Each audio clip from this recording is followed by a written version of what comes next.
Rondo, I finna slam dunk. Get big on you fake pumps. That pump ain't no fake pump. Bitch fell for the pump fake. Got him talking like first take. Get it right on the first take. Hit the hole in the first. Yeah, man. Another episode of Sit Down with Slim, man. It's been like 2 weeks. Nigga ain't did a podcast. I was getting an itch. You know what I'm saying? Big King came over here, got me back on the horse, though, man. I ain't gonna lie, I fell off the horse. Keep it a buck with you. This nigga head ass. Oh, yeah. This nigga a junkyard dog. Yeah, I be fucking my teeth up. I had a beer opener right there. And you know what's crazy? Your parents tell you when you're young, hey, when them permanent teeth come in, don't mess your teeth up. You ain't gonna get another set. I never listen to that shit. Boy, I done shipped down there every tooth in my mouth. With that being said, though, would you ever get veneers? Oh, yeah, for sure. You would? Even though, I ain't gonna lie, that, what's the bro name? DDG? That horror story he was saying about veneers, that scared me a little bit. That made me change my mind. Seen that. What he said? His teeth underneath his veneers, like, is messed up and infected. So it'd be, like, throbbing. It'd be hurting him, and I think he took them out. Oh, well, if you have it like that, you're supposed to, like, get those removed. If you got any like that, you're supposed to get them removed. But I know when you get the veneers Get your done, teeth completely removed and get the porcelains in? No, if they're terrible, like, if they're just rotted out teeth, get the ones that's rotted out removed. But the other ones, they just shave down. And then they put the chiclets over the top of that motherfucker. If I don't know. That's what I've been told. Yeah, I think I'm gonna change my mind. I think I just changed my mind just now. Why is that? Because that's why, like, a lot of my family members got gold teeth. That's why I ain't never get no gold teeth, because I ain't trying to shave my shit and, like, put the gold caps in there. If you got, like, perms, if you getting permanents. Yeah, that's what I I'm would talking get a about. gold grill, though. I would get a gold grill. Nah, I'm talking about, like, the permanent joints. Nah, I can't do that. Yeah. Why not? Because you just permanently ratchet as fuck all the time. I couldn't do that. Yeah. I need to, like, be able to walk into any environment. I'm saying, so why get the temporary joints? I love temporary gold. No. That's just amazing. Bro, you got to be you all the time, bro. Nah, that's like... You got to be you all the time. That's like some complacent shit. Like, I can't do that. Nah, but you know, like, it's the same reason why I don't have tattoos. Like, and that's something interesting to talk about before we get to what we're going to talk about. We really just freestyling this episode. We ain't going to talk about no topics per se. But, like, people always ask me why I ain't got no tattoos. Like, you know, especially women, they love asking that. And they think it's like a crazy story. And I always crack a joke and be like, you know, my body's a temple. I don't mess up my temple. I'm joking. I've done drugs, all kind of shit. So, you know what I'm saying? My body definitely isn't a temple. But for real, though, the reason why I never got tattoos is because I was going to get tattoos before, and I was going to get the most ignorant tattoos you can think of. And I know that I change every day. So I'm not about to go get something permanent knowing I'm going to be a different person today. Like, if I would have got Slim Thugger tatted on my arms right here, that's not matching who I am today. It's not. That don't even match who I was then, to be honest. It's just stupid. You just think of stupid stuff when you were a kid. Or I was going to get a Chevy sign with an Impala going through it on my chest. And I didn't even have a car when I was going to get that. So that was That wouldn't have been that bad, though. I mean, I grew up and had a whole bunch of Chevys. Yeah, that wouldn't have been that bad, though. What if I would have been one of them niggas with no cars? With a Chevy sign on my chest. We talk about this all the time. No matter how the dice roll, we was never gonna be them type niggas, bro. I don't know, bro. Sometimes I be thinking, dog. Niggas gonna have a crib, job, car, always, regardless. But you know what's crazy? Like DNA, bro. Growing up when you're young, and like I say this all the time about going to a predominantly white school. You see everybody's parents buying them BMWs and Beamers and, you know, all these cute cars. And you don't have no car, it starts to make you think you're going to be like that forever. Mentally, it makes you think that. When you're young, yeah, I could see how you say that. It just makes you feel like, damn, like, it feels kind of unattainable. Yeah. Like how could I ever get there? Even if your parents do have those things, you feel like it's just not in the cards for you because of the lessons that your parents are trying to teach you. So, like, I know my mom, we wasn't poor. Of course, we wasn't poor. We, you know, we had things. But, like, I guess she was trying to teach me lessons. And the lessons she was trying to teach me, I was a little hard-headed on. So, I felt like, man, I ain't never going to have a car, bro. The only reason why I never felt like that, I did feel like that growing up because I was like, I don't think my mom and dad would ever buy me a car. Like, yeah. I was like, I just don't think they would. Like, my mom and dad growing up they were very frugal. And that was just because my dad had a dream. Like, he just wanted to accomplish a lot of things. Yeah. But we ended up actually getting into a very bad car wreck. Me and my cousins and my sister was in the car too, and we all wound up getting a little, like, we got a decent check from it. And I was able to buy my first vehicle, which was a Honda Civic. That white joint you had? Yeah. Yeah. And that's always a good car. That's how I got my first vehicle. Bro, I'm gonna keep it a buck rider. with you. You had the car I wanted and the job I wanted when we was young. Bro, I always wanted to work at Walmart, dog. Honestly, always, though, bro. I thought, I ain't gonna lie. When I was a kid, I thought Walmart was like the It spot. was, nigga. That's so weird, though. It Why? was. Because, bro, like when you young, bro, people don't really take you serious. You don't know what a real job You don't is. really know. Minimum wage sucks. And then, like, all you know is everybody got fast food jobs. And if I could get this job where I don't have to flip no burger, bro, it's up, bro. Because everybody flips burgers. And also, early on, and I'm glad kids don't have to experience this like we had the experiences early on, no folks weren't really fucking with you if you was black, dog. Yeah. You go to these facilities I'm strictly talking about the side of town we lived on. Bro, I got turned down a lot of jobs. Like, they look at you like, bro, you got cornrows? Oh, no. Get out of here. Why'd you even come in here with cornrows? Like, no, that's not happening. It's a little different now. I be seeing kids with wigs working in Walmart. Oh, yeah. Like, it's a little different now. But then they ain't really take you serious. But McDonald's hire anybody, dog. If you ever been through an experience where you couldn't get no job, and I don't care why you couldn't get a job, go to a McDonald's. They hire anybody, bro. Facts. I've dealt with a lot of, like, racism trying to get jobs before, though. You know what's crazy? Growing up, I was so blind that I didn't see the racism when it was happening. Like, you ever had situations that cross your mind back later and you was like, was that person racist? Sometimes, but I ain't gonna lie, bro. I dealt with so much racism. It was just blatant as fuck. Yeah, you just know. Bro, I'll tell you the most racist situation I ever dealt with. Bro, I was living in Kentucky. And my homeboy, it was hard as fuck for me to get jobs in Kentucky. Yeah. I was 18 years old. I was in high school, and for some reason, I don't know, they just wasn't hiring nobody, and I just wasn't getting hired. So it was just hard as hell to get jobs. So I finished high school, and I did a semester at a community college looking for a job, could not get a job. Had a car, couldn't get a job. And my homeboy got a job as a manager at a car wash, and he was like, hey, bro, you can come up here and work for me. I said, cool. There's only like 4 employees, because at the car wash, all you do is direct people. You know, it's one of those, instant car wash. You just direct people to the tunnel. So it's only like 4 people that work there. Not even 4. I think it's 3. No, it was 4. It's 2 managers, 2 employees. So I'm one of the people that they hire. We go up there. I come up there, but around this time in my life, I was always quiet. I didn't really say much. I go up there, I'm doing my job, doing what I got to do. I'm not kikiing with nobody. I'm really doing my job. And I'm doing my job proficiently, like fast, on time, all that. So I tell them, I'm working there for like 2 months. And the boss comes up to me one day and he goes, hey, you're doing a really good job. And I'm like, oh, well, appreciate it. And he hires a new manager, a woman. She comes up, she introduces herself. She never says another word to me. I'm working there for like another month, maybe. She never says another word to me. I'm talking about not one word. She never tells me nothing to do. She never has a conversation with me, nothing. I asked them for 2 weeks off because it's Christmas break, so I can come home to Georgia and visit. Because, I'm depressed as fuck in Kentucky, about to blow my brains out.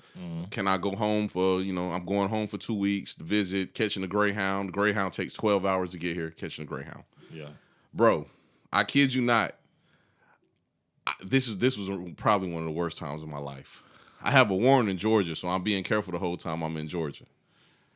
The day before I'm about to leave and get on the bus to go back to Kentucky so I can go, make it for school, the police catches me for somebody else. I'm at my homeboy's crib. He stayed on the bottom floor. At the top floor was a guy that sold drugs. The police officer confused me for him and basically just beat the shit out of me. That's one racist situation. So now I'm just like, okay, this is crazy. I'm shell shocked. My homeboy calls me. I'm about to get on the bus in the morning. My homeboy calls me and goes, The same one that got me the job. He goes, man, I'm sorry to be the one to tell you this, bro, but man, we gotta let you go, bro. And I'm like, why? The owner just told me I was doing so good. He said, yeah, bro. They said you was at work gangbanging. And I said, how does somebody gangbang at work? I said, do y'all know what gangbanging is? And he was like, they said you was gangbanging. They said you got a bandana that was hanging out your pocket and you dapped somebody up and was doing gang signs. All right, so you... But are you about to ask me if I did that? You know damn well I didn't do that. Why would I do that? Come on now, bro. Why would I do that at work? Bro, I wasn't gangbanging. I wasn't a gangbanger. Not gang banging, but like you might not have known that like. Would I piece somebody up or something? Yeah. No, I didn't do that. You didn't? No, I didn't at all. Bro, I didn't know nobody in Kentucky. The whole time I lived in Kentucky, I didn't know that many people. I knew a couple people I went to high school with, a couple girls I had dealings with. I didn't know nobody. I mean, I don't know. I wasn't there. Yeah. But I could see you doing I'm telling you like, for you sure. You got to think like 17-year-old head ass. Bro, I wasn't doing nothing. Bro, I'm going to be honest with you. I acted kind of slow when I lived there. Like, I stayed to myself. I always had my headphones in. I might be bobbing my head a little bit, and I never said nothing to nobody. So people probably did think I was slow. Got you. But I wasn't doing none of that. But I'm saying all that to say, that's when I was like, damn, these folks racist as hell. Like, no, well, there's automatically a disconnect when it comes to like white folks and black folks when it comes to like culture. And like, I don't know, it's just so weird in America, bro, because I don't know, they think, you know, you kind of have white folks a lot of the time that think their culture is the standard. Yeah. Like, this is how you're supposed to be. And this is how you act. And they act like how you act is not how you're supposed to act. Oh, yeah, correct. But I know, bro, I know exactly where you're going. You know what I'm saying? I didn't understand what you're saying and where you're going right now until I got older. I didn't get it at all. I just was like, oh, these folks is racist. They got me fucked up, and I was just angry at the world. Yeah. It took me a minute to get out that angry at the world thing and finally find the next part I do is about to be called accountability too. It's about to be about women. You know, I don't talk about women, but this was about to be about women. But it took me a little while because I was a teenager still then to really start holding myself accountable for the things that I was doing. Now, in that situation, they did just fire me for no damn reason, but I had to like take things into like what I was doing wrong. One, I was sagging my pants. I know that. I used to sag my pants back then. I know I was doing that. I was sagging my pants. I wasn't saying nothing to anybody. I didn't take any kind of initiative to try to play the game and be friendly with anybody that I work with. I thought I could just do my job and go home and everything would be fine. And I just came off as somebody that just wasn't a team player. I knew that's the role I played into it. But still, them folks was racist as hell though. Well, yeah, I mean, here's the thing. But that's what I did wrong. When it comes to situations like that, when you walk into a place where you are the other, the worst thing you want to do is give a person a reason to like want to get you out of there. Yeah. And the thing is like they don't see themselves as like being racist. They see themselves as, oh, this guy's like a thug. He's like antisocial. He doesn't. So they see it as their duty to be like, oh, he's not good for the team type stuff. Yeah, you know what I'm yeah. saying? So they find any little reason. It could be anything, bro. You know what I'm saying? And, you know, as black people in the workplace, we've only been in the workforce, like, integrated for, like, what, maybe 60 years or so? Like, it hasn't been long. Like, there's been a long history of just, like, white people being in the workforce. And then it hasn't been a long history of women being in the workforce.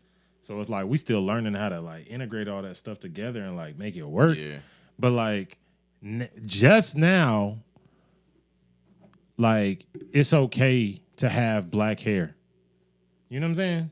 I know what you're saying. Like, bro, like, I would have never grown my hair back in the day. Like, even like 5 years ago.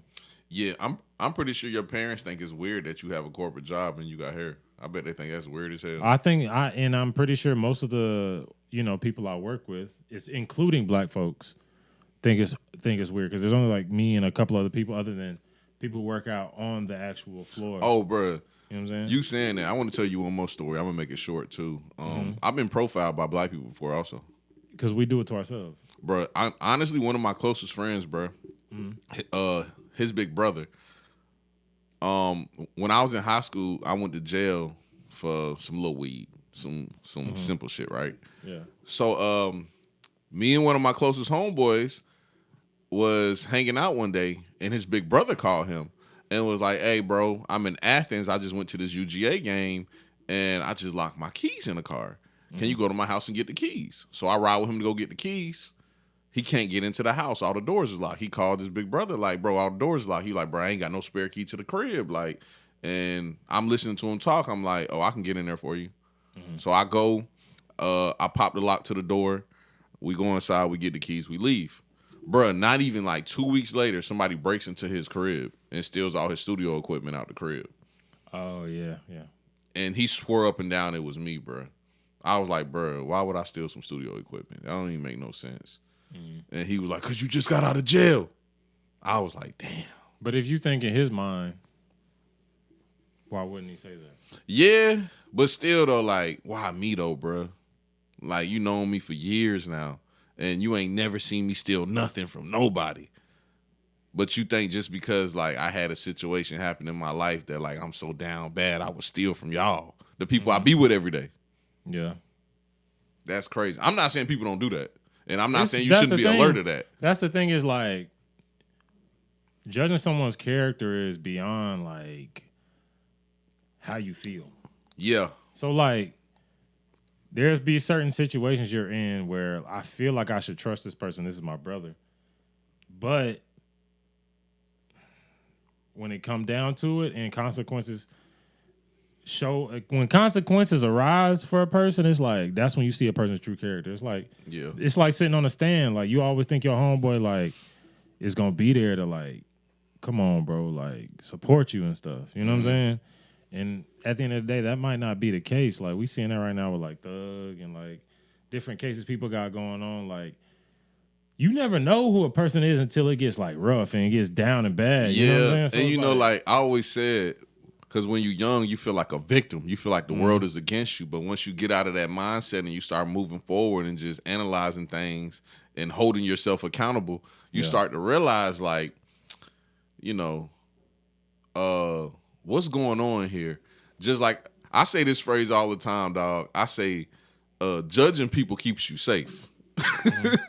Like, if that person looks like the type of person that does something like that, it's probably because they are. Yeah, you know what I'm saying? Judging people keeps you safe. So it's like, if you believe that now, you have to also look back at you and be like, do you look like that type of person? Yeah.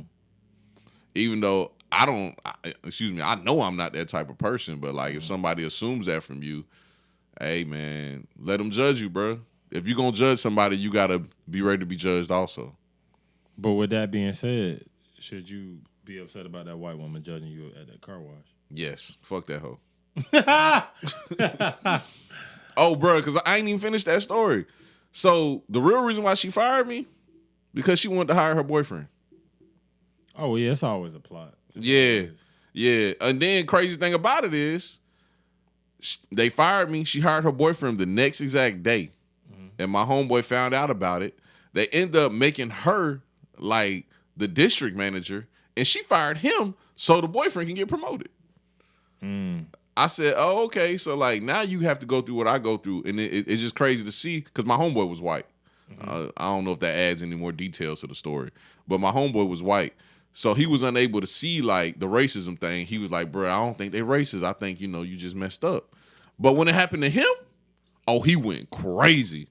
You know what I'm saying? It's very hard to convince white people that they have, like, because the thing is, do I believe the white woman that fired you was a hardcore racist Klan member? No. No, I don't either though. But I feel like she was a horrible person though. Yeah, there's but I don't feel like she was like the most racist person in the world. There's a lot of implicit, like, just subconscious things that people of other races do to other people. We do it to white people too. Yeah. You know what I'm saying? But it just happens more often that they're in positions to where they can control things. Bro, let me ask you a question. Have you ever been in a situation where a white person told you that you were one of the good ones? Honestly, that if I ever become a UFC fighter, that might be my tag name. Like Keenan, one of the good ones. Because You've been through that shit a lot. oh my God, bro, so many times. Bro. Tell me the first time you've been through it. I really want to know. Well, I grew up. I had a homeboy I grew up with. He was best white? friend, yeah, white, growing up. His father was extremely racist.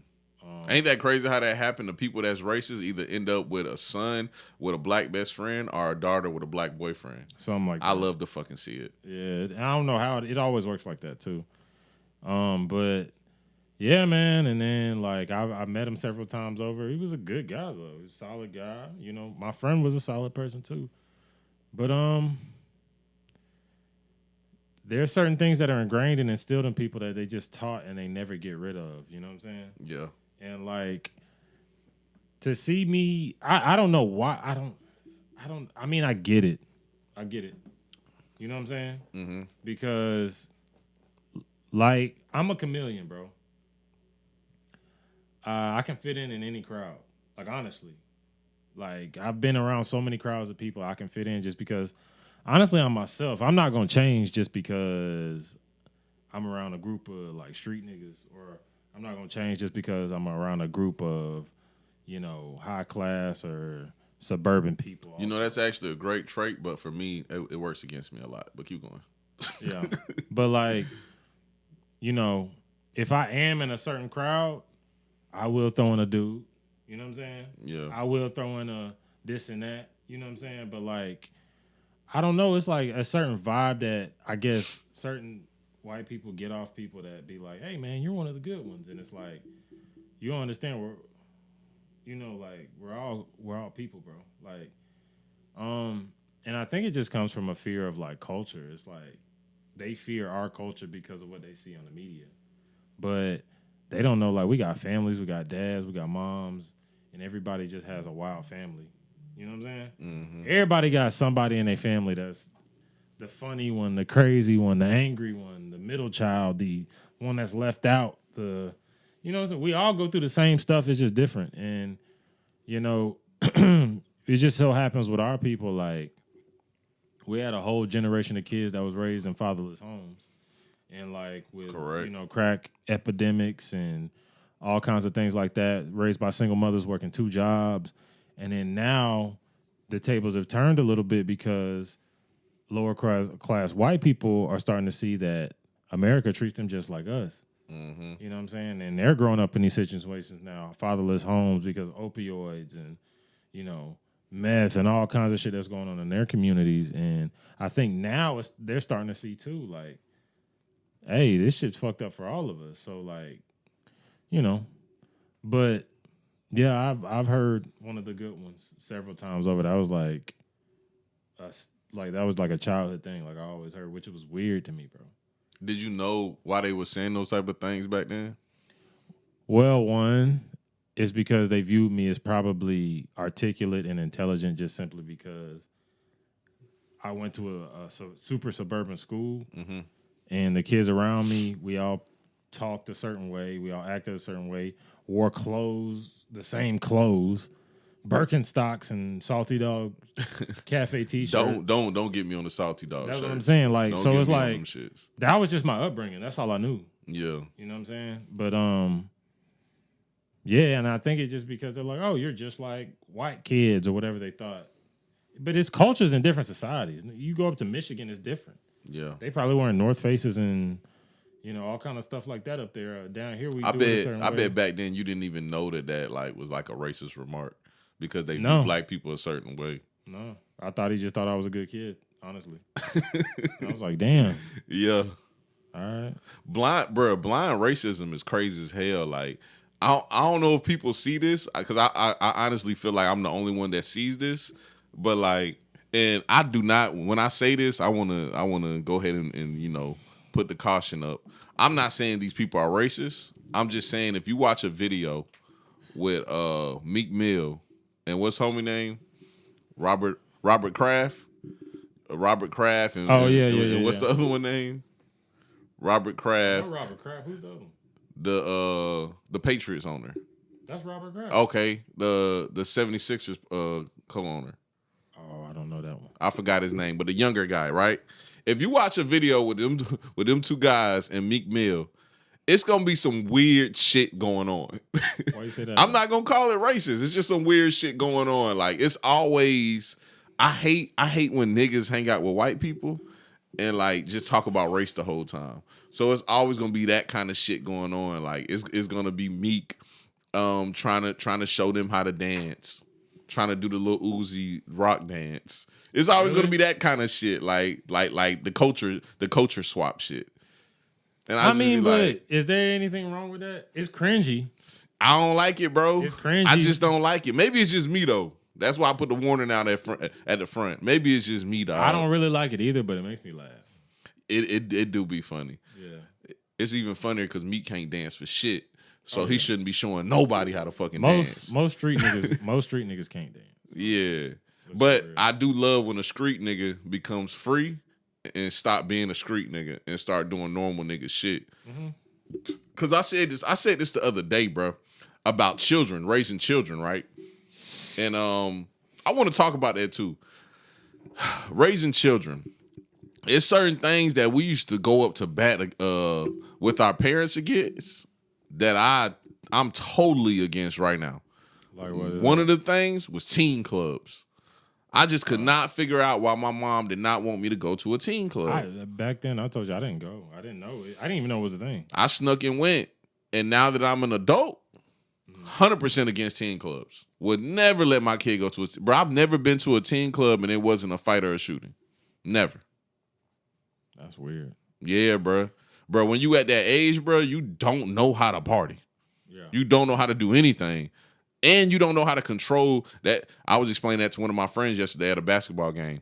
Bro, when you're at that age, you do not know how to control your emotions and all that fucking shit going on in your body. You don't even know what it is. You just don't know how to control it. Like, something can piss you off in the morning time. You just be mad all day. Bro, name the last time something pissed you off in the morning and you was mad by lunch.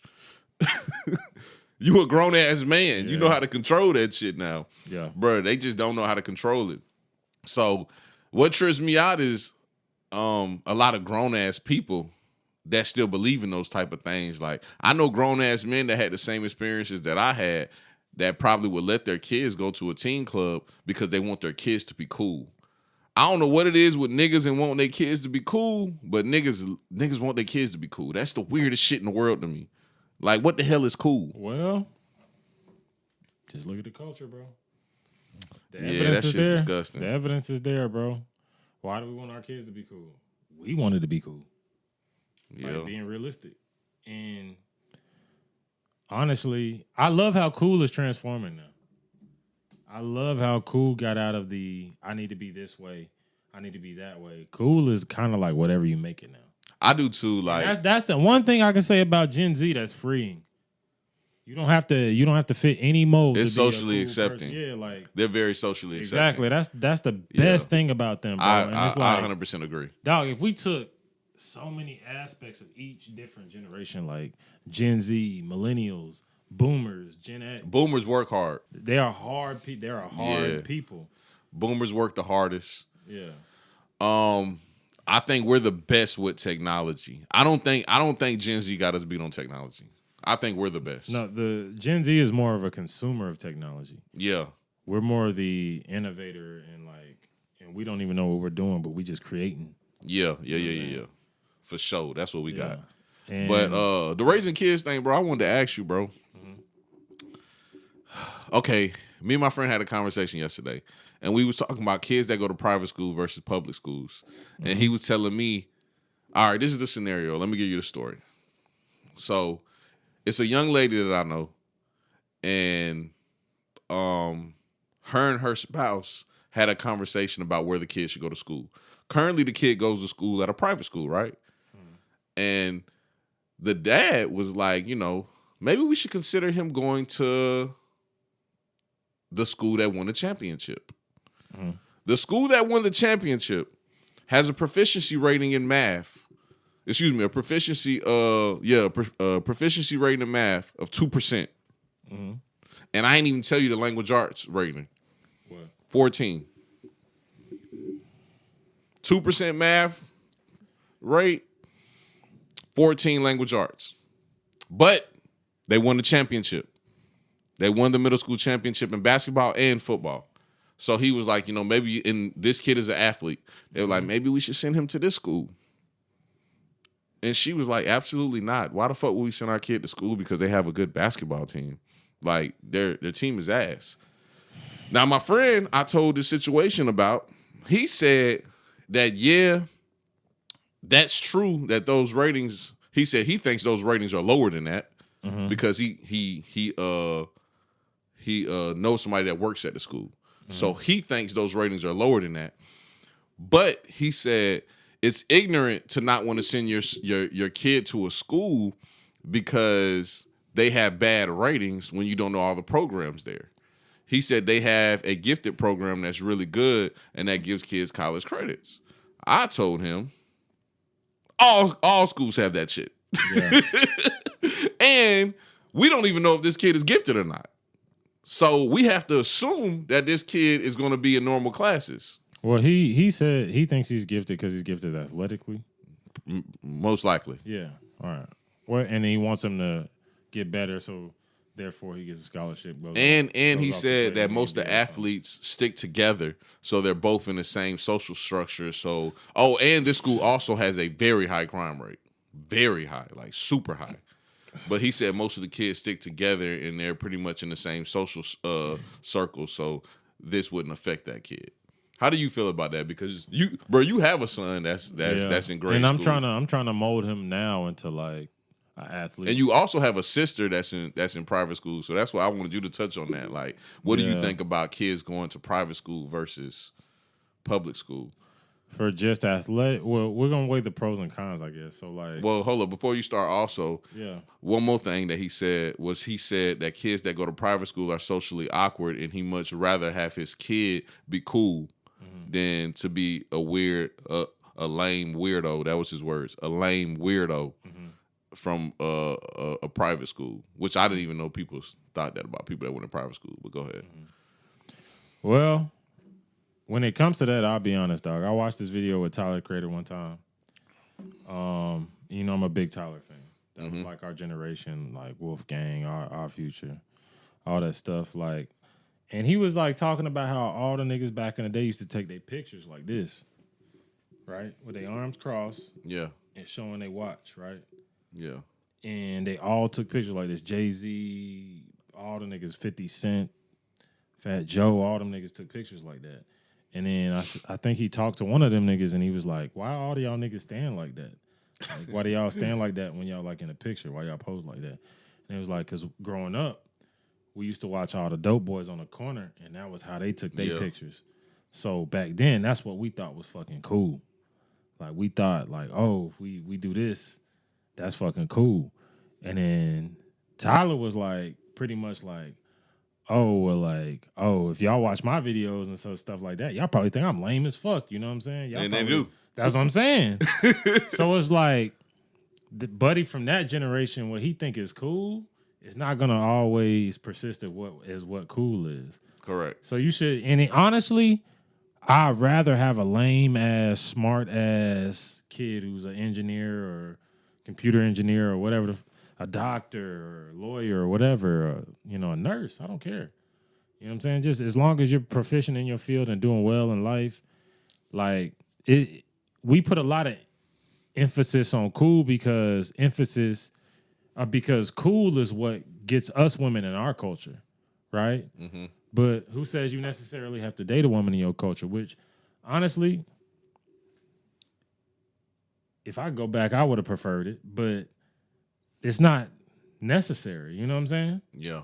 Like, as long as you find somebody who love you, treat you right, and all that stuff. Like, we put cool, like, we put athletics way too fucking high. We put athletics 1. We put cool nigga number 2. And then we put grades number 3. Bro, if this is a safe space, I'm gonna keep it a buck with you. What's that? I had a friend growing up, one of my closest friends, and I ain't gonna lie, I'm beefing with him right now because I seen him downtown the other day, and he didn't recognize me. But I forgot he ain't seen me in a minute. I got dreads and shit, so he probably didn't recognize me. He was on his skateboard, but you already know what I'm talking about when I said the skateboard shit. Oh yeah, I can already. Dude.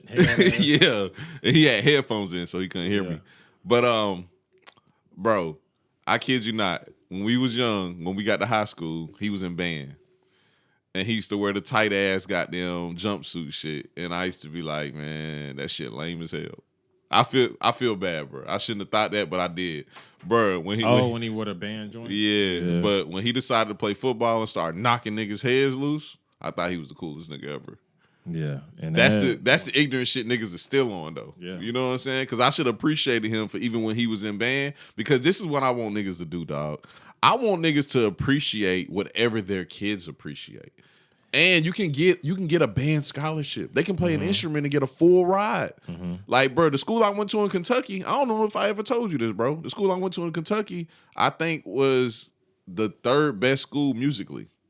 In band, like band? Yeah, like I didn't even know they had little band meets and all that type of stuff. And this school was third in the state, the whole state of Kentucky. Yeah.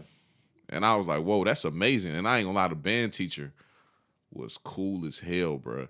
Cause I had grew up a little bit. I done been to jail and changed who I was as a person. He was a nerd, but that's when I realized I was a nerd too. So I was like, damn, he kind of cool, bro. Like he had this little swag to him. Like, yeah, this nigga probably a jazz musician, all kind of shit. Yeah, he was just cool as hell, bro.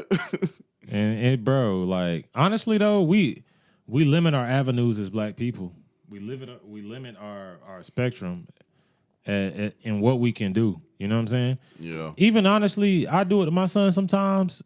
Like my son is extremely artistic.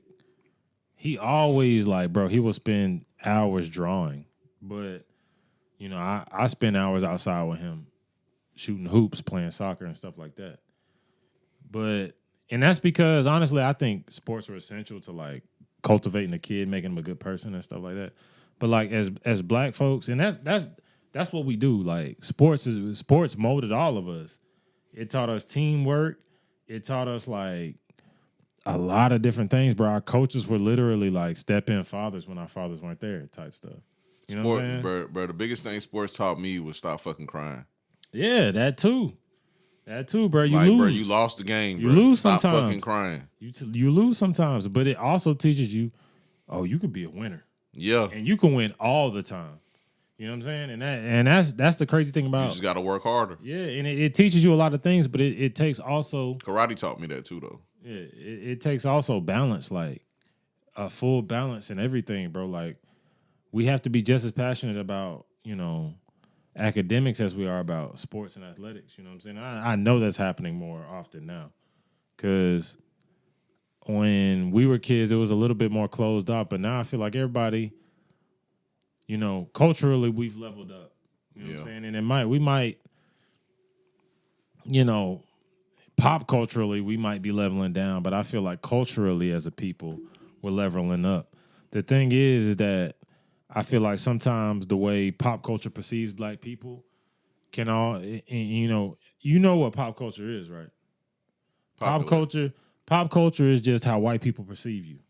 Yeah. That is popular all culture. That is all pop culture is, because white people are the popular culture and they're going to push however they perceive you to be on TV, music, everything. So it's I don't know, bro. It's we have to find a happy medium in between being that and also growing our people. You know what I'm saying? And with that being said, gangster music is so prevalent today because that's what white people want to push and that's what they want to put on niggas. Yeah. And it's not even gangster rap no more. This shit is drill. Yeah. Gangster rap was that's what they want to put on it. Yeah, bro, I just told you that before we start recording. I said, bro, one of the best cities I've ever been to that has the most disgusting negative name is Chicago. Oh, yeah. If you listen to music, and I love Lil Durk, but if you listen to music, you would swear Chicago was one of the worst places ever. Chicago's one of the most beautiful places I've been to in my life. Yeah. It's so beautiful, brother. It's off the water. I don't even know what river that is. I forgot. I think it's off Lake Michigan. One of them lakes out there. It's in Illinois. I thought it was the other one. It's in Illinois, and it's off the border of one of them. Is lakes. it Michigan? You know the Great Lakes. They got all the great. I thought it was the one that started with an O though. Yeah, Erie. Not Erie. The one that not start with an sure. O. The one that start. I ain't. I'm dumb as fuck, bro. I don't know keep it being geography, with you. bro. I Me don't know neither. geography. It's like But I 6 know of them though, right? It should be bordered to the Great Lakes. Yeah, I think it's 6 of them. All right, it might be 5. Bro, I'm stupid as hell. I don't know either, bro. We both on that shit. Yeah, but anyway, it's all one of them lakes. Though. Yeah. I know that shit. It's all one of them lakes, Yeah. and that shit is just beautiful, bro. The only thing bad about Chicago is not the fucking crime. It's that fucking wind chill. Oh, it's cold as. Yeah, It's that wind cold. chill be cutting, nigga. Yeah, it's cold. Bro, if you get a chance, go to Chicago, bro, and just walk downtown. Go get you a slice of deep dish pizza. Do not even eat a whole slice. Don't order a whole pizza neither. Just get a slice and eat half of it. You're going to be full as hell. Eat the other half later after you get some drinks or something. Bro, beautiful city. Yeah. But yeah, so since you have a kid and he's still young, private school or public school, what you thinking of for the future? Personally, I talk about this all the time. I would say private if I can afford it. Okay. Public in a good area if I can afford it. And if right now he goes to a public school in a good area. Yeah, he goes to a public school in a good area. When I can provide for a private school in a great area. Would you want to do that though? Do you think it would be benefits of him going to a private school versus the school he goes to now? Yeah, because I've had this conversation with my brother-in-law and whatever lessons, because my brother has this thing is, oh, well, they ain't gonna have no kind of people skills or street smarts and any of that.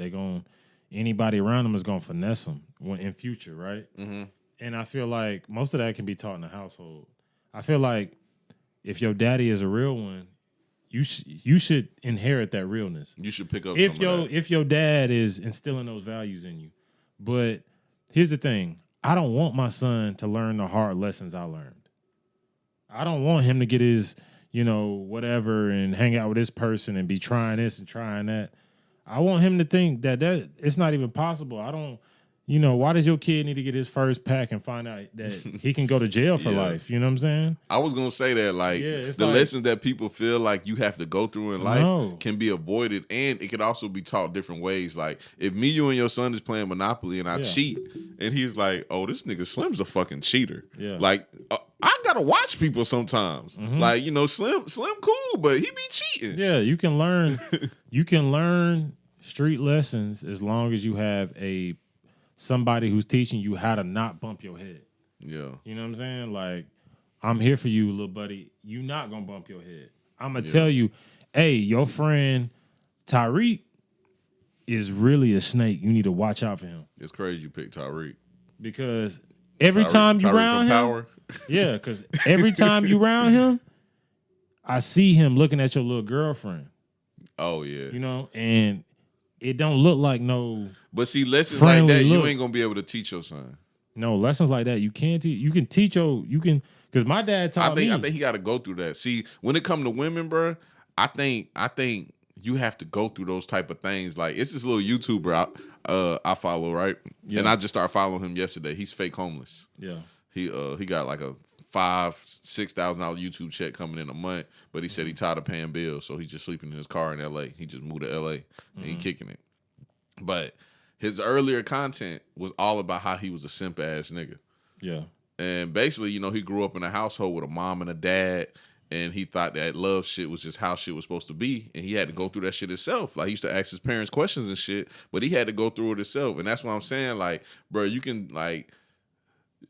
tell your son, like, hey, man, this is the game. This is how it go, woody, woody, whoop. But until he really feel that and go through that, I don't think he truly going to understand. That's just my opinion, though. Yeah, but he can have, this is what he going to have the syllabus. Yeah. You know how you get the syllabus at the beginning of the semester? Mm-hmm. And they say, like, oh, yeah, nigga, you're going to be learning this, that, that, and the third. He going to have the syllabus. Some teachers don't give you the syllabus. You know what I'm saying? Them teachers be the cool ones, too. They be the cool ones, but they be so bad. Like, you run into... You ain't about to learn shit. Yeah, like, bro. But you gonna at least get a B, though. You go take your...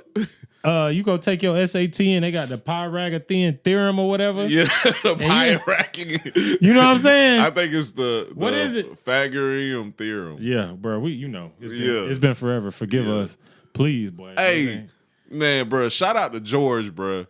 George posted something on his story today, and it was something from the chalkboard because he's a teacher, and he was like, "Today we learning quadrics." Yeah. And I was like, "What the fuck is that?" I think I said that wrong too. I'm about to find it. It's been so long, bro. Yeah, boy, we old and washed, bro. Yeah, like I don't know. I don't remember none of that. Let me see. Oh, hold up. Here we go, right here. Quadrics. Yeah.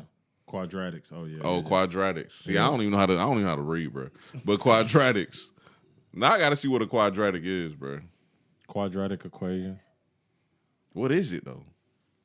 Oh, a quadratic formula.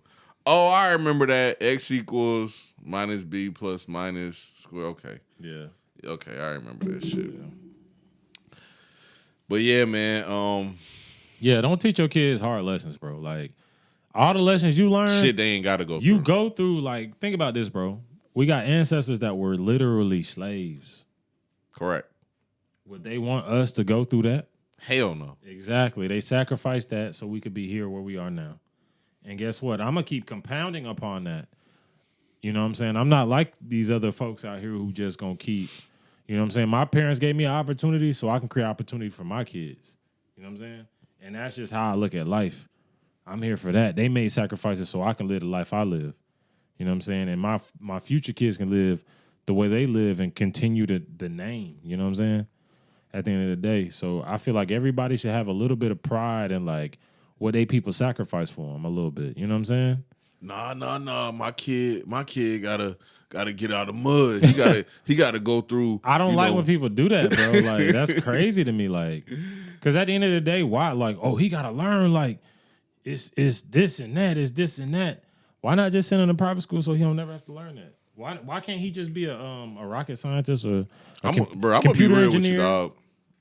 Sending a kid to a school with a 2% proficiency rating, when that kid could go to a school that's ranked 100 in the nation, and another thing that is ignorant as fuck. Another thing about that, I'll be honest.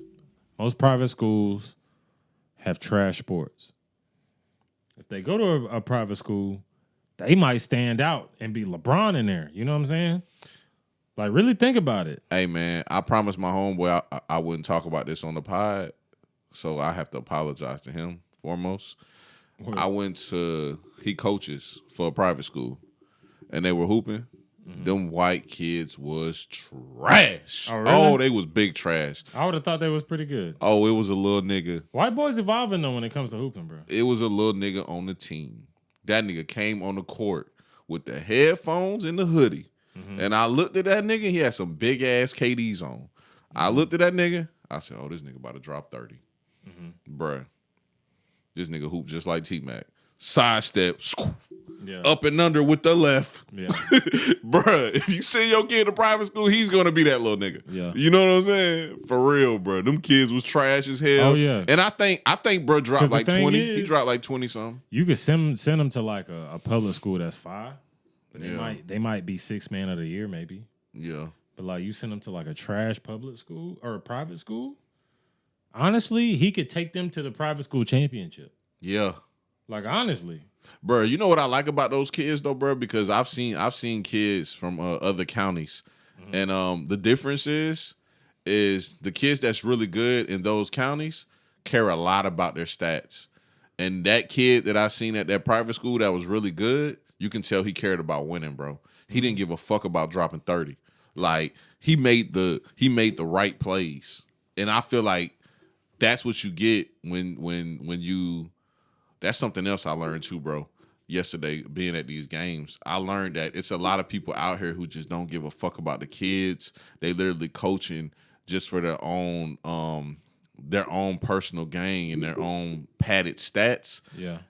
And some people really care about the kids and molding them to become good people beyond the sport.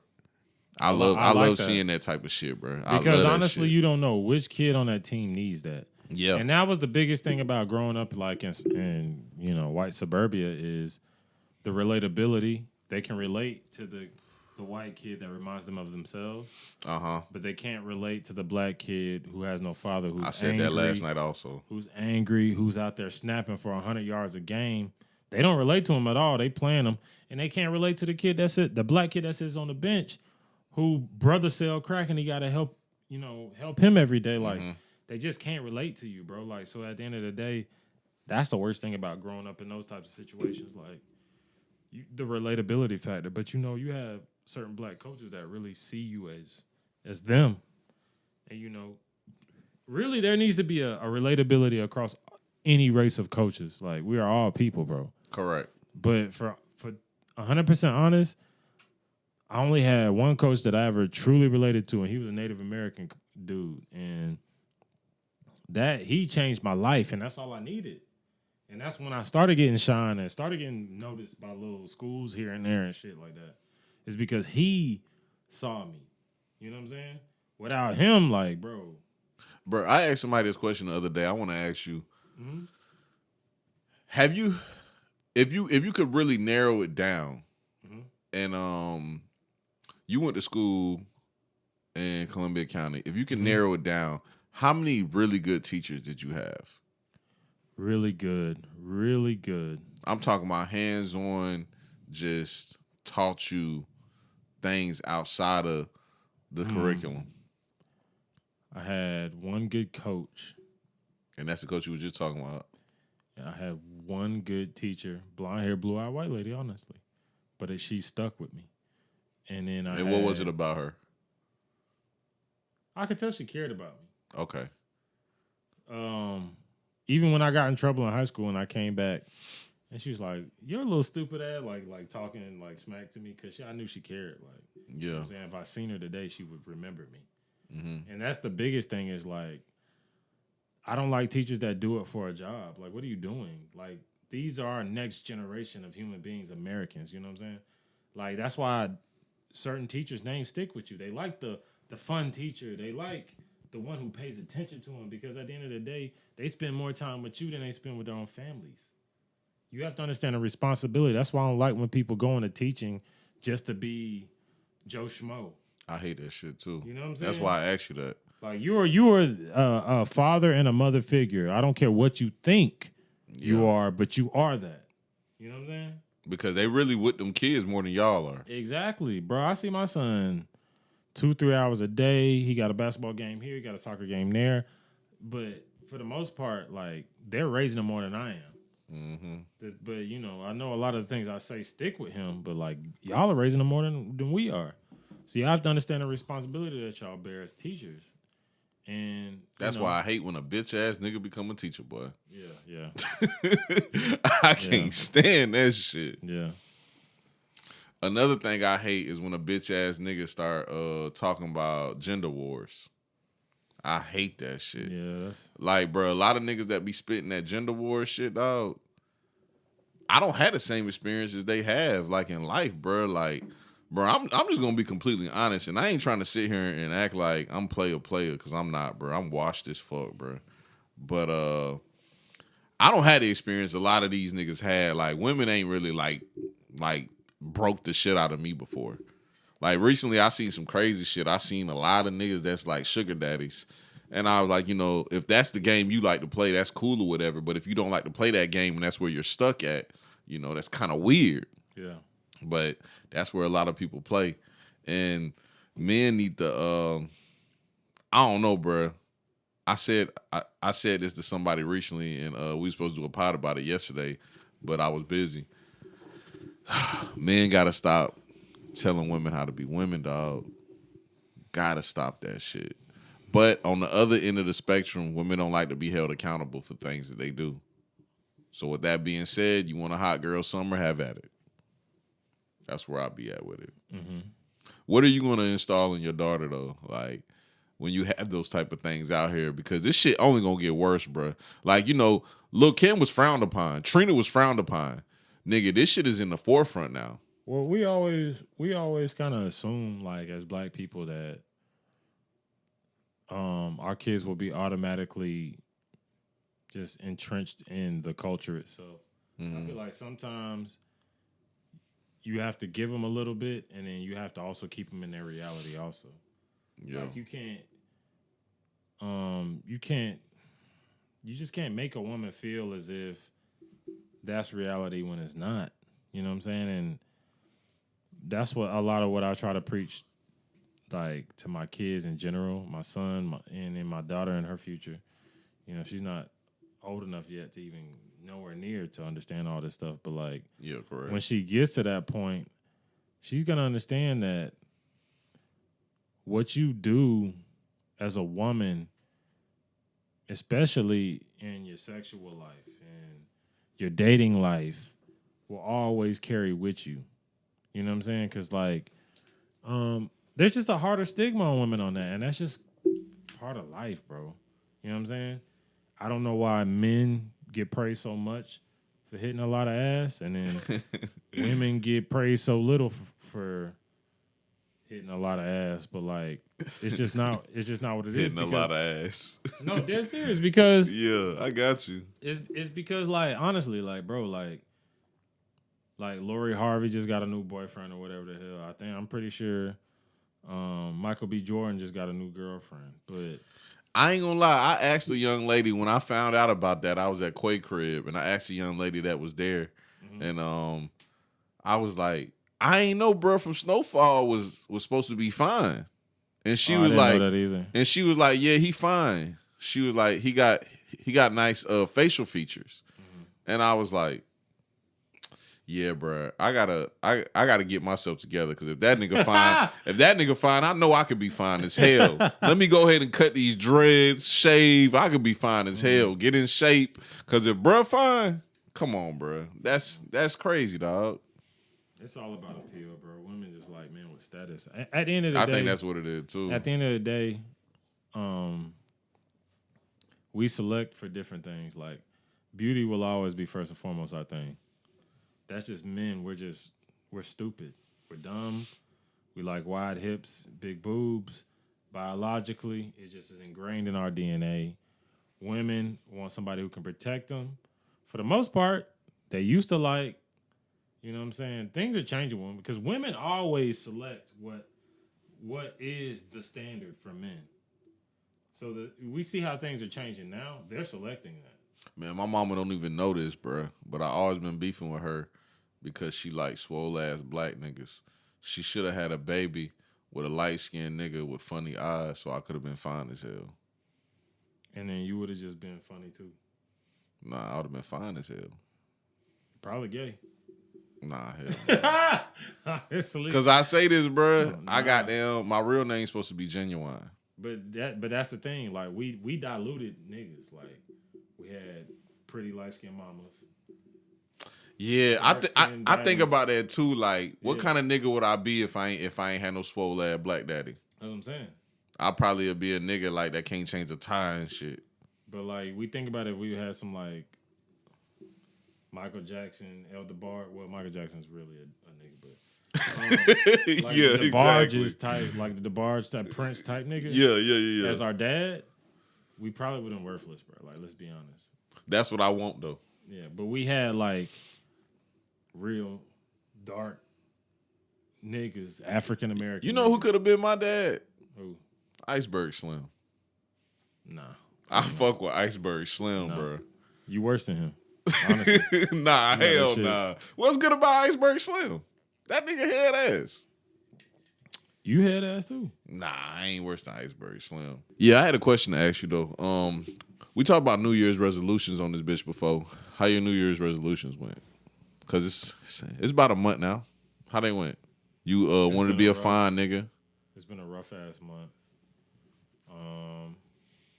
I've been doing good on my fine nigga shit though. I'm just like, I mean, it might not look that way on camera, but like, I've been working on my fine nigga shit. My balls is clean. What's the fine niggas like?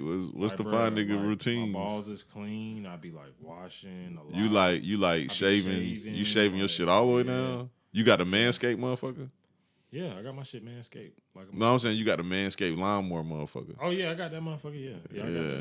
I got that. I got like the little lotions and creams and the cocoa butters you put on yourself and like skin moisturizer. I be exfoliating. You be and doing shit. facials and shit too? Be exfoliating and shit. I be doing all kind of shit, bro. Like, but like I felt like I need that like for the next like few like at least like 20 years of my life, because like I ain't gonna lie, we treated our vessels like shit. Yeah.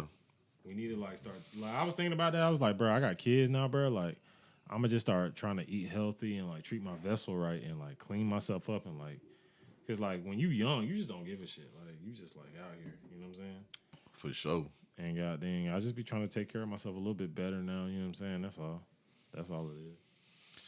Man, I ain't gonna lie, bro. My New Year's resolutions, them shits went to shits, bro. Early?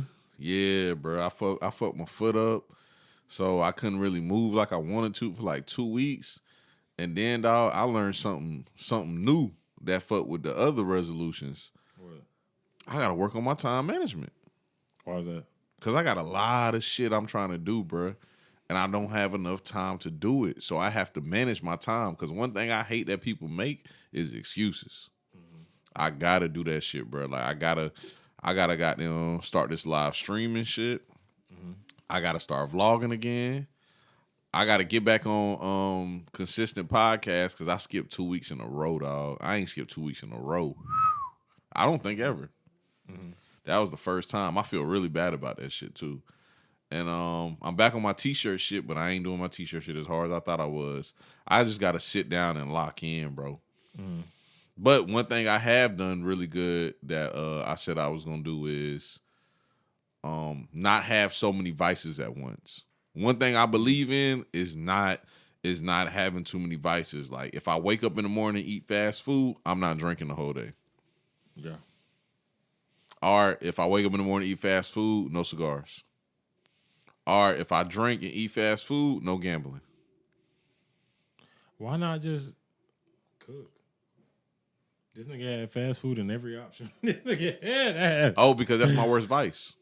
I know, but like, why not like learn to cook, nigga? Like, I know how to cook. you know how to cook some things, but like make things that you would want to eat. Like, you know what I'm saying? I'm gonna be honest with you. I don't like my house smelling like fried foods. That's all I like. So you like fried shit? Yeah, and I'm not. So you I don't like cursed my then, bro. house. I don't like my house smelling like fried foods. You got the one Young Weldon curse. There's nothing you can do about it. Oh no! But see, I'm not addicted to that shit. I ain't gotta do it. Like I told you. But eventually, like you already know the devil on your back. It's gonna follow you for the rest of your life. Yeah, but I'm not addicted. So Yeah, like, okay, but today. When you're 50 and eat that Popeyes, it's a different. It's a different Popeyes. Popeyes. I'm gonna tell you how I am. Like today, I know I got a lot of shit to do this weekend. I don't eat fast food when I got a lot of shit to do.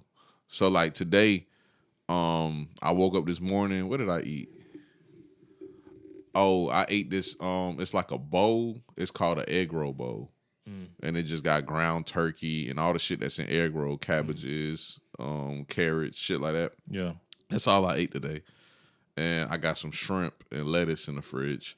So I'm going to eat that. And tomorrow, I got to go to Charlotte. So I'm probably just going to eat peanuts all day. And then before I got to go work at the club because I'm going to get drunk, I'll probably eat like a turkey sandwich. You know what I'm saying? Like, I don't really eat crazy when I got a lot of shit to do. But when I'm just like chilling, like if it's just like an edit day and I only got like one thing to edit, It's the same thing with I'm me, going to though. get a 10-piece. I get wild when it's like the weekend. Like, Yeah. when it's like my days off. See, bro, I know people don't believe this about me, bro, but I wake up every day at least 9 o'clock. On an average day, 7 o'clock. But if like I'm just chilling, I ain't got too much to do, 9 o'clock. And I don't eat crazy every day. I eat crazy every other day. I ain't gonna cap nobody down. I eat crazy every other day. But I don't wake up every day and like kill some fast food. I got food in the fridge. You know what I'm saying? But fast food be on my ass because, you know, I like to gamble. I like to watch sports. I don't know if niggas know about sporting games, but it be Burger King commercials, Popeyes commercials, Subway commercials.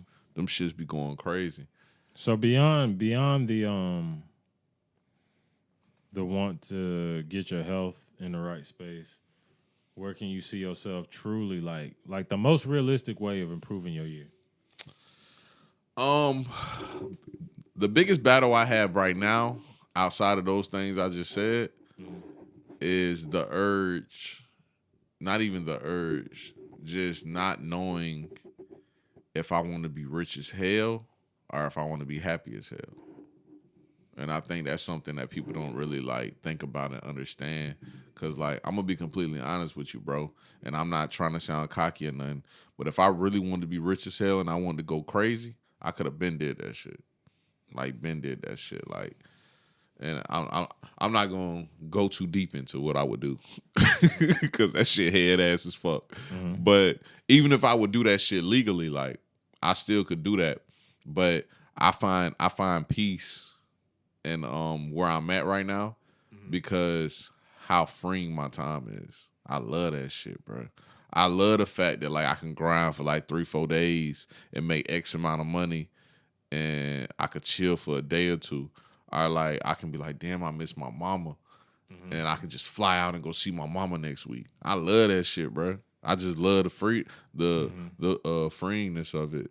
But at the same time, it's like I want to be rich too. You know what I'm saying? And the thing is like more money, more problems, though.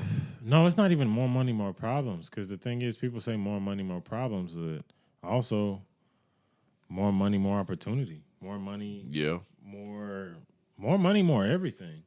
You know what I'm saying? So it's like, all right, would you rather have problems that you don't want or problems you want? Problems I want. That's what I'm saying. So it's like when I've thought about that before too. You know. And the thing is like you have to find a happy medium between being in, like me personally, like bro, I used to be in my fucking Black Power hippie bag, like nigga, I ain't never gonna be on that type shit. And then I just figured out like it got beyond me when I started having kids. I probably would have never woke up. Yeah. When I had kids, I started realizing, oh, nigga, you sitting up here like it's about you. Yeah. Like, no, like, bro, you're on this planet to make it better for other people and do more for other people. Even if it's beyond kids, it could be for the community. It could be for anybody. You know what I'm saying? And the only thing about being rich or having money is you have resources. Because you can be a broke nigga screaming into a microphone and not change shit. But when you have money behind you, you can change the world. And that's the weirdest part about this world, bro. That's the weirdest shit, bro. We can talk about Gandhi, Martin Luther King, blah, blah, blah. Mother Teresa, they all had machines. They all had some type of backing. Somebody was funding. You know what I'm saying?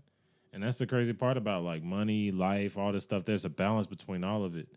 And you realize in life there's a yin and a yang, bro. You know what I'm saying? Mm-hmm. It's just realistic. That's just the realism of it. And then once you get to that perfect balance, you realize, all right, let me grind and become the best person I can be, whatever it is, spiritually, mentally, financially, everything. And after that, we'll see, was it all worth it? And I guarantee you most people that have achieved all those things, their physical peak, their mental peak, their financial peak, everything, psychological peak. Oh, bro. You know? I feel like you won't have no more regrets if you've accomplished those types of things. I ain't want to cut you off too early because you was going in. But like one more thing that I've done really good this year so far is the content I've been consuming. I've been watching a lot of head ass niggas that have routines because I really want a routine. I've been telling Katie that. But they got fine nigga routines. I don't want to find nigga wake routine. Up and scrub your face. I don't want to find nigga. I've been routine. doing that shit too. That's why. That's what but I motivated don't. me. I want a regular routine. But that's what motivated me to get my goddamn my straight up like, cause like, bro, I used to wake up and like throw the cover on the bed and leave and like. Yeah. I wake up every day. Well, there's a time where I made it every day. And I stopped doing it. Now I'm back to like making my bed every day, waking up. Can I be honest with you? I want a good routine, but I want my routine to be scheduled where I get my dick sucked. Oh, you got a super shit. You might as well meditate. No. I want my dick sucked. Why? I just want my dick sucked. This nigga's a hornball, bro. Nah, I'm just saying, like, bruh, I just want my dick sucked. You know what I'm saying? Are you saying that because you think you can't move without having that happen? If this is a safe space, I'm gonna tell you, I did some weird shit. I ain't been having sex. Okay. And I did it to see where I would be at mentally because I know in my life the only time I ever didn't have sex was when I was in jail. Mm-hmm. So I made a point to make this the longest I haven't had sex, and my goal was a month, and of course I didn't survive. But 2 weeks, longest time for me. Bro, I'm gonna be honest with you. That shit is pointless as hell. Whatever clarity niggas get from being celibate, I don't get that. You get a lot of it as long as you're noble in your thoughts. Like, you get a lot from it as long as you're like, I'm doing this intentionally. But if you get... I be looking at niggas' grandma asses in the grocery store. Yeah, that's what I'm saying. But, like, if you're getting it unintentionally, it feels terrible. Yeah. That's the worst feeling ever. I was like, bro, why am I doing this? If you're being celibate without the intentions of trying to hit ass, it's a great feeling, bro. It's a great feeling. But if you're celibate, if you're involuntarily celibate. Oh, no, I've never been that before. That's what I'm saying. I've been that. The worst drought I ever had was like 3 months. And I don't know what it was. I just couldn't hit no ass. Maybe because I was aiming too high. You know what I'm saying? Because back when I was like younger, I like had no, young higher. king. Don't ever think a woman's better than you, young king. I had high, like I thought like, oh, these fine girls, they won't have sex with me. Yeah. So that's when I settled for like, that's when I started hitting like, you did. Bro, I want to talk about one more, before we get off, I want to talk about one more thing about the New Year's thing that I was just saying. Yeah. And that's the gambling thing, right? Mm-hmm. Prize Picks. Yeah. I got to talk about it. I've been gambling all my life. Sorry, I've been gambling all my life. Only thing that woke me up about my gambling and why I even try to control it is because I had a conversation with my dad. Only reason why I had a conversation with my dad, talked to Blue one day. Mm-hmm. That nigga Blue was like, you are your parents, blah, blah, blah. Disagreed with him, called my dad, told my dad. I said, hey, my homeboy just said such and such. You are your parents, this and that, this and that. What you think about it? My dad said, yes, completely agree. He was like, all my kids done sold drugs one time or another. He was like, that's just what it is. The apple don't fall too far from the tree. He was like, me personally, I don't gamble. I don't drink. I don't smoke weed no more. Because my dad used to smoke weed. He was like, I don't smoke weed no more. But he said, my kids fall under the same umbrella. Mm-hmm. He was like, my dad, compulsive gambler. Yeah. And Blue was just laughing because he was right. So I said, you know what? Maybe that shit is something in me that's just hereditary because I gamble on everything, nigga. I used to gamble on this domino game. You can put money on there. You can gamble with everybody across the fucking world. And I used to go ham on that shit, and I started to lose. So I quit, completely deleted the app. Now I'm on Prize Picks. A lot of people be saying Prize Pick is a scam. I don't know if it's a scam. All I know is how many times I done almost hit, and it was just one nigga. Like, bro, most recently it was Fred VanVleet. Mm-hmm. Bro, I had everybody hit except for him, bro. He had like 17 points, needed 20. Pissed me off. Worst shit recently I had, though. I had everybody hit, and this ticket was for like $400 and some change. Just knew I had the money in the bank, already planned out what I was going to do the next day with the money, because the money come instantly on Prize Pick. Y'all get Prize Pick. That shit comes instantly. But I picked Kyrie on the under. Mm-hmm. I picked Kyrie on under 31 points. He had 9 points after 3 quarters. He needed to score 21 points to fuck my money up. Mm-hmm. This nigga scored 21 points in the fourth quarter. Yeah, I don't know, bro. I don't know. I don't really get betting. Like, it's so hard for me. I feel like I'm cursed sometimes. Like, bro, I don't have good luck. If I don't hit the number, I don't have it. Oh, but what I was gonna say, and we're gonna get back to what you just said. But what I was gonna say is Prize Pick is not a scam, bro. The odds of you hitting how much a player is gonna score over or under his average and make a ticket of that is like playing a lotto damn near. Yeah. Like, you're not gonna guess. And this what really made me realize this, because a lot of people I know think that shit is a scam also. I picked De'Aaron Fox like 3 days in a row. De'Aaron Fox point average is 25 points a game. Mm-hmm. Bro, this nigga scored 25 points a game 3 games in a row. Yeah. Bro, most niggas score their average. Mm-hmm. You have players like LeBron James, which is where they probably make their most money at. Nigga might score 22, and his line might be at 31 points. Mm-hmm. He might score 45 next game. Yeah. You know what I'm saying? Game after that, he might score 17 points. Next game, So if you he might score 40. If you score over the line, you still lose. Nah, if you score over the line, if you pick over, you win. Anything over. If you score under, anything under. Over, yeah. So if the line is at 30 and a half and they score 30 points and you picked over, you lose. Gotcha. Yeah, that's how it is. Just like I recently had to teach my dog Cooks, shout out to Cooks. I had to teach him about betting on games because recently I hit, which is why I was confused because the money was coming. The same time the money was coming to my phone, you had cash at me $20, and I was like, huh? And people was cash at me. Other people was cash at me too because I fucking gamble too much. And that's why I called you and like, hey, bro, I think you actually cash at me, bro. Yeah, and you forgot we bet on the Jags game. Yeah, because I was working and I was looking at my phone and I got too many bets, bro. Yeah, I know, bro. Bro, you really could have got away with that shit.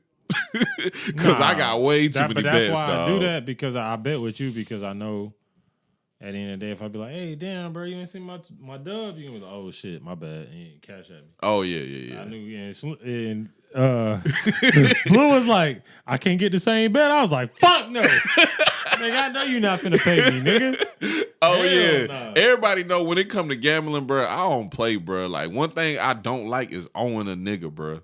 So, like, soon as I lose, goddamn, I got you, bro. Like, for real. That's one thing I don't play about. And me, I'm the type of person, I like to put my money on the ground anyway. Yeah. Like, so I don't even think about it. Once it hit the ground, I'm good. Yeah. I bet on stupid shit, though. Like, the stupidest shit I bet on recently,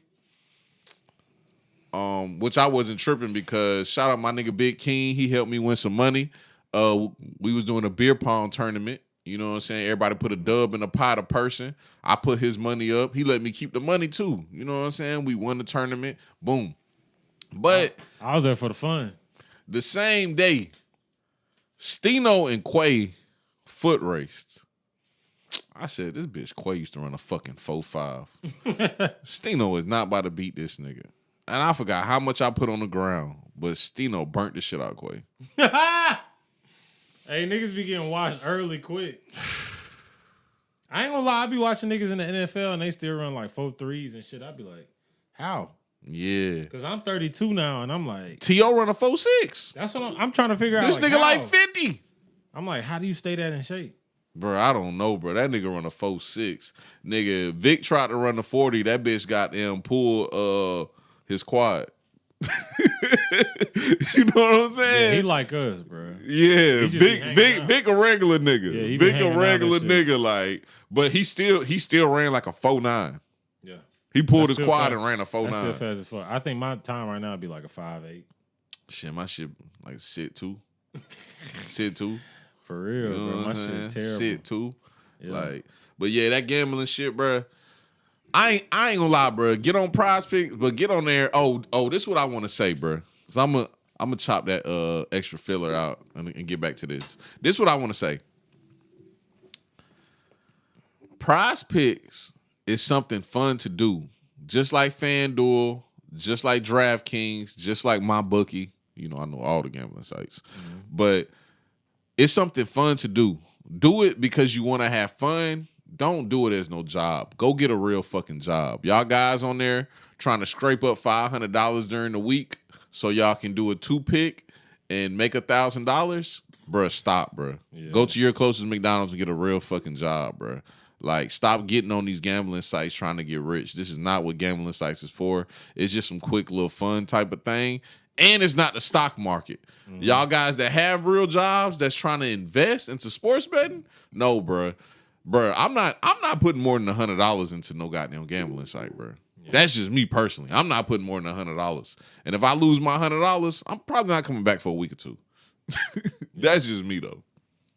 Man, but that shit makes sense, bro. And I feel like the culture is pushing this get rich scheme, but like the real wealthy people know that shit is just it's a farce and it's fake. It takes time to make money. Stop thinking you're supposed to be rich and 21 years old. I mean, some people are. Oh, yeah. Some people blessed, but it takes time to make money. It takes effort. It takes a lot of work. I wish somebody told us that when we was young. Yeah. And people don't get That's that. what I didn't know. Like the celebrity of it will have you confused. Like it take Yeah. most of the people you know in the world right now are rich. They're older than 30 years old, bro. Like honestly, like the mega wealthy people out here, the people you want to be, they're older than 30 years old, bro. Like let's be real. So understand what the reality of this is. Yeah, bro. People gotta wake up, bro. Like it's crazy, bro. Cause I understood this a long time ago. Like I ain't. Sometimes I look at it, I be like, dang, he made 100. He made $5 million off YouTube or whatever. You know what I'm saying? But then at the end of the day, I understand mentalities might be messed up. These things don't last forever. You know what I'm saying? Boy, I remember being 21 years old with like 5-6 bands in my pocket. Like, boy, Yeah. I just ain't got enough. Yeah, exactly. And like now looking back on that, I'm like, boy, you should have sat your stupid ass down somewhere. You know what I'm saying? Like, bro, you weren't really thinking about like how life really works. Like, you being 21 with 5 bands in your pocket, bro, go put that shit in the bank. Go do something that matters. Pay your fucking rent for 6 months. Yeah. You know what I'm saying? While you in school. I'm gonna ask you this though before we get up out of here. I'll ask you this: if you could work on one thing this year that you know will improve upon you and your situation, what would it be? Besides all that shit I just said earlier about the New Year's shit. Like something that's for 100% fact. If I do this one thing, I know it's gonna improve upon my situation.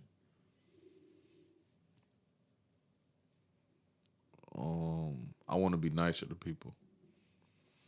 That's a good one to have, though.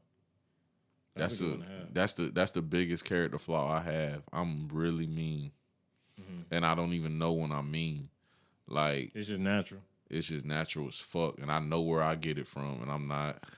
I love you, mama, so much. But Shout out, moms. But I just want to be nicer to people, dog, because it's like niggas be fucked up, and I be laughing, and I get so much entertainment out of it. Bro, I just want to be nicer, dog. Like, it's not even being nicer. Like, the funny shit don't matter. And I apologize, Damo. I completely apologize. But, like, I just want to, like, have my shit right, have my shit together. You just want to be, because I ain't gonna lie, that conscious motherfucker. You just want to have that bitch clear. Yeah. Like, I ain't got no. I want to be nicer, bro. Yeah. I'm tired of being fake nice. Yeah. You want to float through the room and feel good. Yes. Like, Blue, I apologize, bro. Yeah. For what I'm about to say. Here you go. I do not be meaning that shit when I congratulate him. I want to say that shit and really mean really it. feel it? Yeah, bro. Yeah, I told you sometimes. Like, I bro. really want to, like, feel good about, like, I'm editing that part out. Let's start here. No. Nah, because that's mean. I guess. That's mean. I want to be nice. I want to be able to congratulate people and really be happy for them and not be so hard on people. Because I'm really hard on people, bro. Like, a nigga come up to me and be like, don't say that shit, Slim. Don't say that one either. A nigga come up. He gonna have a rough year, bro.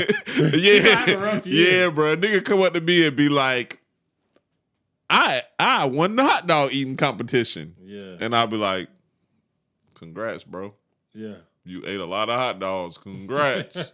You know what I'm saying? The glizzy guy. And, yeah, you a glizzy guy. But in my head, I'm like, this trash ass nigga. Only thing he can do in life is guzzle some hot dogs. But you know what's crazy, bro? You can do all that and think all that, but at the same time be happy for him. That's what I want to do. That's what I want to be able to do. That's what I do. I'm not happy. But that's what I do. But I want to be. I want to be able to look at people in their situations. Because I'm not somebody that think I'm better than nobody, nor I think my goals is better. But I want to be able to look at somebody in their situation and be like, I'm happy for you, and that being something good for you. Like, we need more black police officers. I ain't gonna lie, I'd be happy as fuck when my friends came to me and was like, bro, I'm about to be a police officer and go to police academy. Yeah. Like, I'll be truly happy. But like sometimes niggas be like,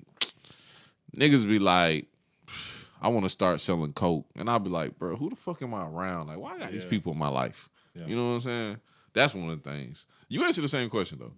Because I went too crazy with that. I don't even know that question I asked you. God damn.